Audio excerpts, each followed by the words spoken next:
Olá, o assunto é a célula como unidade da vida. Considerando que a grande maioria dos seres vivos da Terra atual é constituída de células, é fundamental entendermos quais são esses tipos de células, qual é a composição de uma célula, o que caracteriza uma célula, o que há de comum entre os diferentes tipos de célula. É isso que é fundamental ao analisarmos esse assunto. Vejam aqui, existem hoje na Terra dois tipos básicos de célula, a célula procariótica e a célula eucariótica.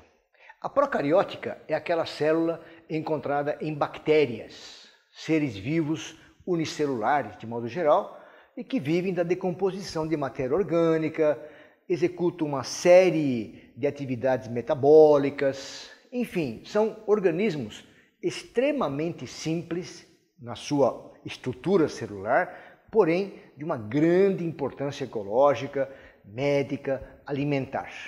Por outro lado, temos a célula eucariótica, que é aquela célula mais complexa em relação à bacteriana e que provavelmente, tudo leva a crer, foi originada após o surgimento da célula procariótica. Então, é fundamental deixar claro a existência hoje desses dois tipos de células, a procariótica bacteriana e a eucariótica. A eucariótica existe em vários tipos de seres vivos, nas algas, nos fungos, em todos os animais, em todos os vegetais. Ou seja, a célula eucariótica é uma célula que hoje, vamos dizer assim, ela é componente da maioria dos reinos de seres vivos. Já a procariótica é restrita às bactérias e cianobactérias. Outro assunto importante, outro item importante desse assunto é saber quais são os componentes comuns de qualquer célula, seja procariótica, seja eucariótica. Na verdade, toda célula deve ter um envoltório básico, que é a membrana plasmática, que reveste a célula. Envoltório esse que é lipoproteico. A seguir, um conteúdo interno denominado de citossol, que ainda hoje pode ser denominado de hialoplasma. Hialoplasma.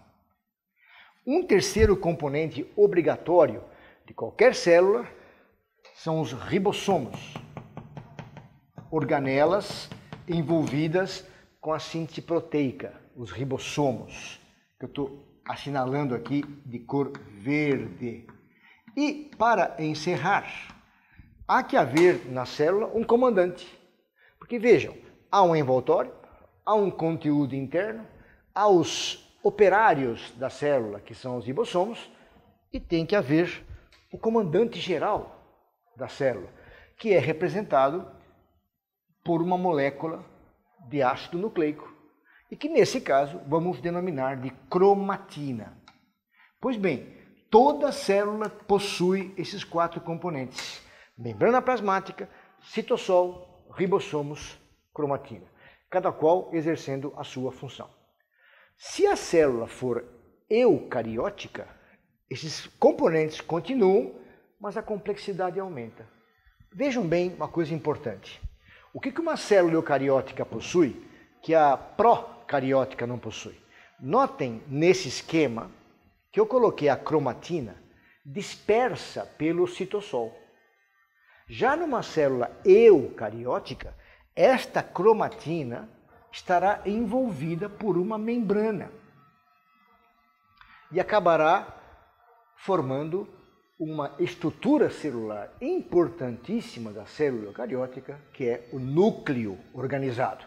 Então, o núcleo organizado não existe em célula procariótica, que fique bem claro isso. O núcleo organizado apenas comparece em células eucarióticas, seja de fungo, de alga, de planta ou de animal. E haverá outras modificações na célula eucariótica. Por exemplo, organelas dotadas de membrana. Isso é fundamental. Por exemplo, vou dar um exemplo apenas de uma organela fundamental presente em célula eucariótica animal e de vegetal e de fungos e de algas, que é a mitocôndria. Mitocôndria, que é uma organela envolvida num processo importantíssimo, que é a respiração celular aeróbica. Aí me perguntarão, mas se a célula procariótica não possui mitocôndria, então isso quer dizer que ela não executa respiração aeróbica? Não, não é verdade isso, ela executa sim, só que tudo que ocorre na célula procariótica ocorrerá no citosol, já que não há essa organela envolvida por membrana, que é a mitocôndria.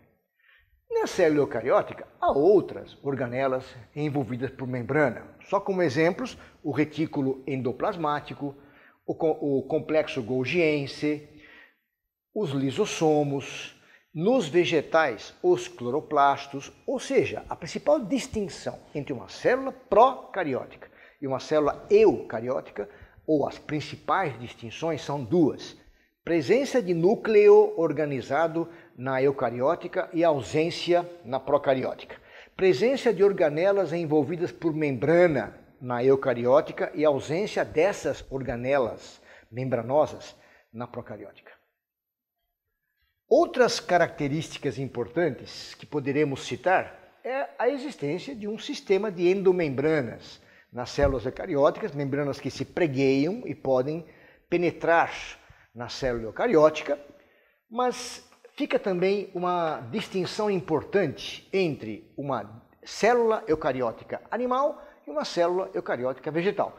Praticamente o conteúdo interno é quase o mesmo, exceto no caso do cloroplasto, que é comum em célula eucariótica vegetal e de alga, e não é comum em célula eucariótica animal e de fungos. Quanto às demais características que poderemos encontrar entre os tipos celulares, relacionamos aqui algumas mais fundamentais e que serão encontradas no material. Diferenças no tamanho, diferenças no conteúdo e na estrutura do material genético, diferenças na composição nuclear, diferenças na composição, na qualidade das organelas, presença de um citoesqueleto em célula eucariótica, que não é comum em célula procariótica, e uma coisa importantíssima para finalizar, que é a parede celular. A parede celular não é a membrana plasmática. Lembre-se que a membrana plasmática é comum a toda e qualquer célula. Parede celular é uma espécie de muro adicional a uma cerca de uma fábrica. Suponhamos que numa fábrica haja uma cerca e que por fora da cerca haja um muro protetor. Esse é o significado de parede celular, que nas células animais não existe. Nas vegetais é de celulose, nos fungos é de quitina, e nas bactérias é de um material diferente, chamado peptídeo-glicano, que eu prefiro não escrever aqui. Mas o que importa é que a parede celular não é comum a qualquer tipo de célula. É comum em célula bacteriana, existe em célula vegetal e existe em célula de fungo. Célula animal não possui parede celular, apenas membrana plasmática. Portanto, esses são os aspectos que devem ser valorizados ao se fazer o estudo da célula e suas características.